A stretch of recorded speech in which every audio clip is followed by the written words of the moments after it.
Ang mga Noypi talaga namang malikhain, lalo na sa mundo ng mga damit. Hindi tayo nagpapahuli. Kilala rin tayo sa may magagaling na fashion designers gaya ni Michael Cinco, Francis Libiran at Rajo Laurel. Si Rajo Laurel laging on fleek. Ang mga gowns niya ay parang may magic trick. Kay Francis Libira naman, creative at bold. Mga disenyo niya ay hindi basta mold. Pero wait, there's more dahil mayroong bagets na for sure hindi rin magpapakabog.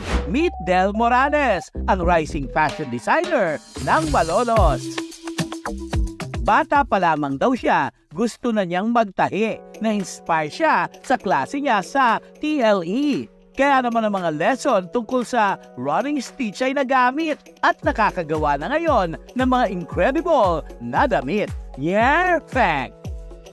Just about like 2022 if I'm not mistaken. At first, I was only doing hand sewing and stuff. And then when I save enough money, I bought my first sewing machine. It becomes part of like my everyday life. Yeah. I just love doing it. I feel like I couldn't live without fashion and stuff like that. Sa bawat tusok ng karayom, may sayang kasama. Mga damit niyang gawa kahit sino'y mapapahanga. Siya'y laging nakasmile kahit tela'y gusot at luma. Pati basahan ni Lola sa fashion na kanyang gawa ay patok na. From head to toe, aba, isa nga rin siyang modelo. May iba't ibang hikaw at singsing. Kakaiba rin ng mga bling-bling. Sabi? Sa mga basahan at maong siya raw ay bihasa. Bawat piraso nito, tsak siya ay may magagawa. Lumang jeans na butas, sa kanya'y nagiging formal. Basahan na punit, nagiging uso at espesyal. Pag siya'y nag-design, kahit basahan ay napapahanga, kahit simpleng piraso, nagiging kasuotan na ng reyna. Nadamitan na raw niya sina Saza Girl at Mimiya. Suot ang kanyang mga designs na gawa sa tagpi-tagping denims at ibang tela.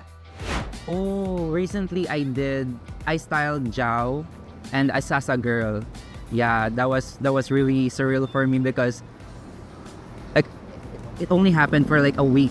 Yeah, so like I was really shocked na nangyari yun kasi grabe, like in a week I styled two like prominent artists in the Philippines. Hindi lamang siya sa damit magaling dahil nakakagawa rin siya ng bags na iba ang dating. Aba, isa kang world-class bata. Pangarap niya raw madamitan si Heart gamit ang kanyang mga design na work of art. Maging isa ring ganap na model na hahangaan hindi lang sa Pinas pati sa buong mundo. Para kay Del, kahit damit na sira, sa kanya'y nagiging sastre. Kahit punit, maaari itong maging rags to riches na klase.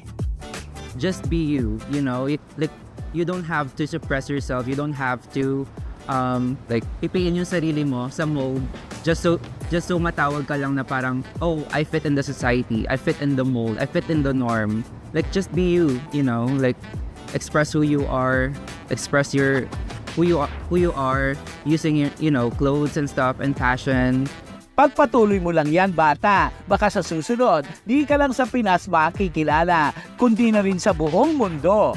Kaya naman, Del, sa bawat sinulid na iyong ihahapi, may kwento itong binubuo. Minsan ay simple, minsan ay may masalimuot at magulo. Bawat tahi, bawat tusok, laging may aral na dala. Sa huli, ang bawat piraso magiging obra maestra ng bawat isa.